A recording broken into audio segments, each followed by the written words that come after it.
Muy buenas tardes, mi nombre es Jaime Eduardo González Buitrago, del grado 11A, de acuerdo a la institución educativa Escuela Normal Superior Sor Josefa del Castillo y Guevara.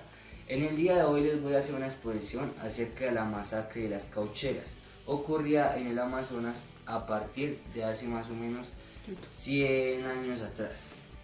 Esta masacre se refiere a lo que ocurrió en la zona del sur del país a comienzos del siglo pasado, cuando la casa ariana llegó a esta parte del país para sembrar y explotar el cultivo del caucho. De acuerdo con el buinaje y la explotación, no fue otra cosa que una masacre hacia las tribus indígenas de esta parte del país. Eh, Fueron más de 80.000 los indígenas asesinados durante la explotación del caucho que comenzó en 1912 y terminó en 1929. Según la explotación cauchera, esto fue algo que hoy en día dejó a estas tribus muy devastadas, ya que no tienen el apoyo del gobierno, ni del gobierno peruano ni del colombiano, y pues esto influyó mucho en su... ¿Qué es la fiebre del caucho?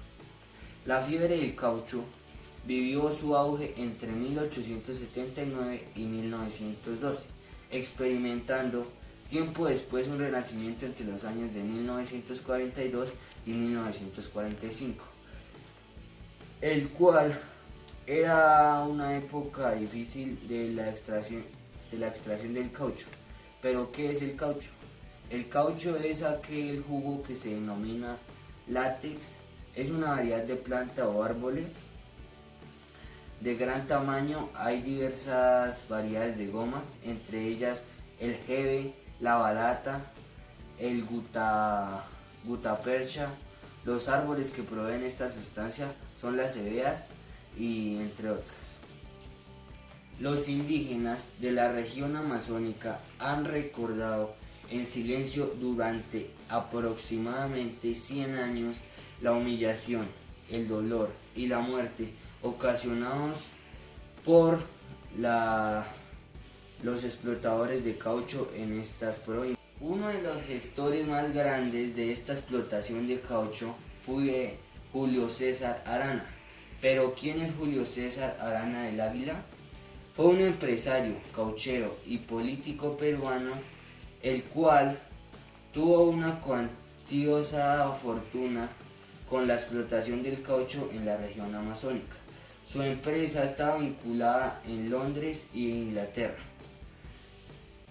En la región fronteriza entre Perú y Colombia se viven muchos debates sobre la forma de ser de este sujeto, ya que era más conocido como el diablo. Aunque en Perú hay personas que respaldan su forma de ser y su forma de trabajar, ya que decían que este muchacho Julio César del Águila había hecho miles de masacres a las tribus indígenas, haciendo perder culturas, tradiciones y lenguas. También se sabe que Julio César Arana fue uno de los principales presuntos de la explotación y la muerte de miles de indígenas amazónicos, a los que empleaba como trabajadores esclavizados para la explotación del caucho a escala multinacional, ya que requería una producción constante y el dominio de una zona que no importaba mucho a ningún gobierno.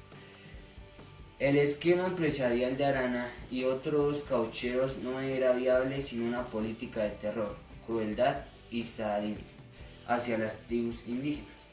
En las explotaciones caucheras, los guardias armados obligaban a los indígenas a tener un trabajo sin descanso, el cual tenía complicaciones de salud hacia estas tribus y hacia los trabajadores los cuales eran esclavizados. Y si no aportaban las cantidades de caucho requeridas, sufrían torturas y maltratos por parte de los soldados.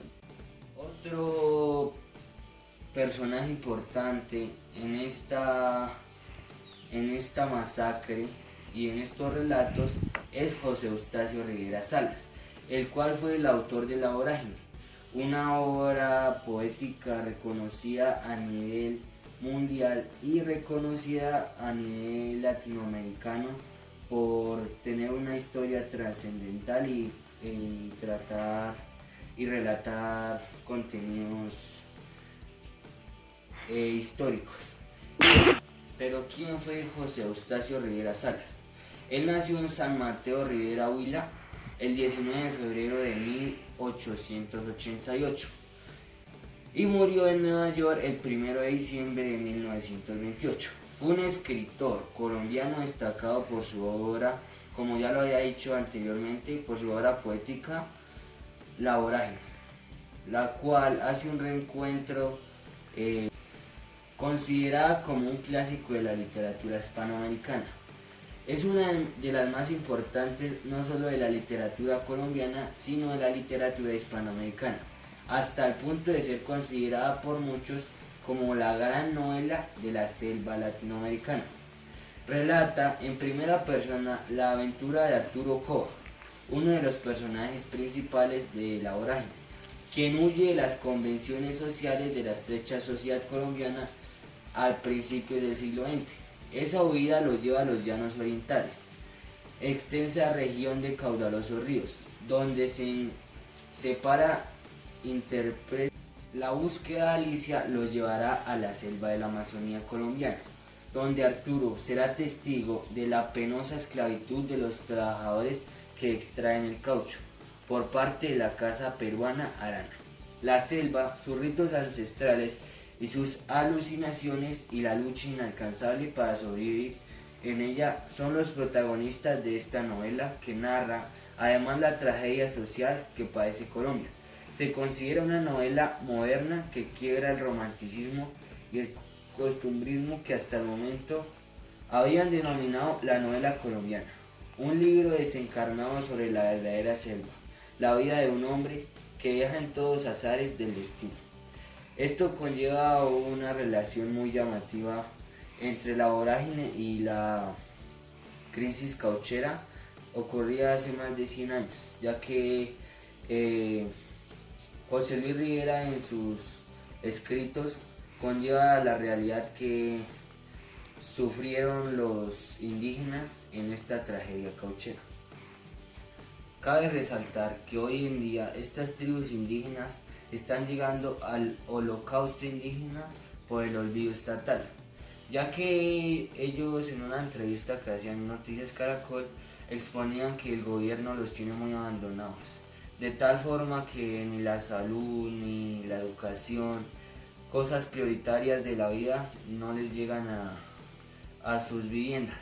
Entonces la pobreza y la forma de vivir de estas personas desde la masacre de las caucheras no ha tenido mucha diferencia, ya que siguen en el maltrato y el olvido del Estado.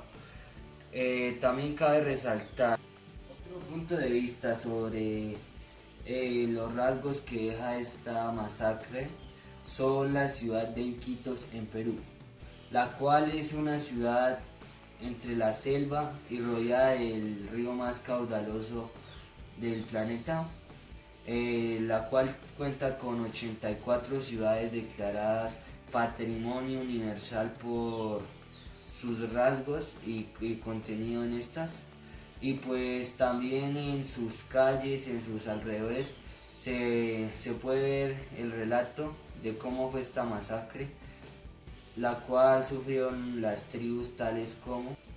Bueno, por último y para finalizar mi exposición, quiero resaltar que las tribus más afectadas culturalmente y específicamente son los Huitatas, los Boras, los Muinanes y los Ocainas. Estas eran las tribus que hoy en día se conserva muy poca población por el exterminio que hubo en esta masacre.